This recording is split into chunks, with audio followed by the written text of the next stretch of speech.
For us, it was about once we got the lead, how we were going to have good habits. You know, a lot of times you see teams when you get up 5-2, you know, you start getting away from the game plan and stuff and start cheating on offense and looking for points and stuff. And our guys were really good defensively the majority of the night. We didn't give them up very many grade A scoring chances. And, you know, I thought Nags made some big saves when we needed them to. So it was a good team effort. Well, Gary, these are points you have to have. Home ice, and I know Toledo is idle, and yeah, they'll have games in hand, but I mean, yep, you got to make your hay at home when you can. Yeah, absolutely. We talked about, we knew Toledo was idle today. It was a chance. Doesn't matter if you got games in hand or not. You know, they got to now win their games, and that puts the pressure on them. So we just got to take care of our business, and that was to go out there and get 2 points tonight. You've really had to mix lines with the call-ups and a lot of shifting around, and I guess they always say if you can play hockey, you can play with anybody. It seems like the guys have bought into playing with whoever they're out there with. Yeah, it's a five-man game for a reason. You know, it's not always about the lines. It's about the D pairs with the lines and playing as a five-man group. And the game's a lot easier when you got everybody playing on the same page. And our guys have been able to buy into that. And you know, we've been.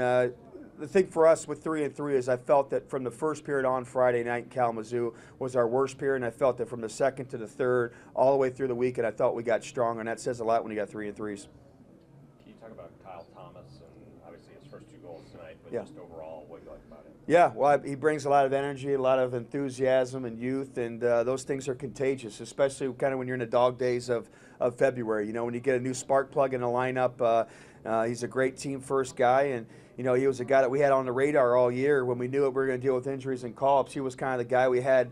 I had my eye on all the Southern Pro guys like I always do because I have a lot of good contacts from down there. And Kyle was the kid. You know, he was a Division III Player of the Year for a reason. So I'm glad to see him. He's been a little snake bit. He's had some great chances, similar to Reed Petrick. But tonight he got a chance to bury a couple pucks. Great to have Crowder back. My God, he had a great weekend. Yeah, great weekend. That whole line I thought was really kind of a catalyst for us. It seemed like whenever we really needed something, whether it was Pearl's pistol or Crowder, found a way of getting us going. So it was big. I thought our new defenseman Dylan Quayle really filled in nicely. He talked about coming in.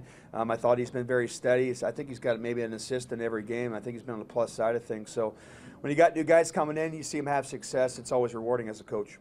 When you go on a road trip like this, where you can see 2 teams you don't see hardly at all, how much more difficult is it to prepare for them?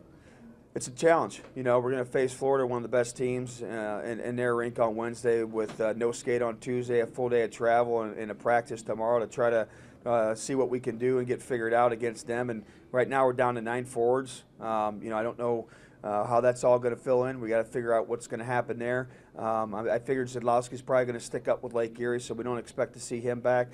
So we got to figure out what we're going to do to get a little bit healthier heading into this important road trip. Why is it important?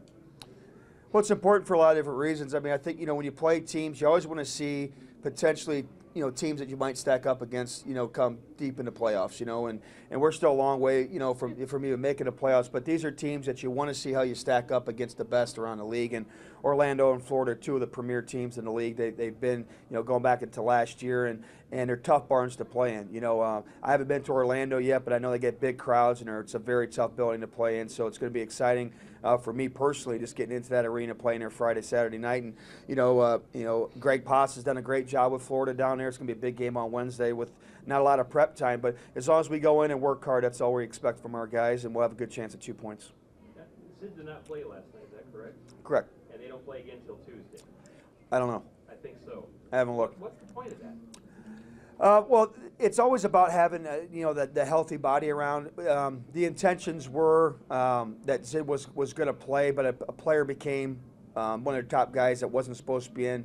Came to the rink game time and was healthy when it wasn't expected. So they have to prepare and take care of their side of things as they need to, and that's what an affiliation is all about. I can tell you this right now, Lake Erie and Colorado helped me out tremendously recruiting this team, and I have no problem with guys getting opportunities, and sometimes these things happen. Okay, well, and that's, I guess, you know, it's not the smoke up the trouser like part, but yeah, you've done a great job of just worrying about the guys who are in the room, who's available for you, and even if it seems like what is going on, you just put guys on the ice. Yeah, we can only control what we can control, and you know, I think, you know, we want the guys to be playing. And you know, Leacher and Marty have been regulars in the lineup here for the last few games. Mirzi's a regular in the lineup.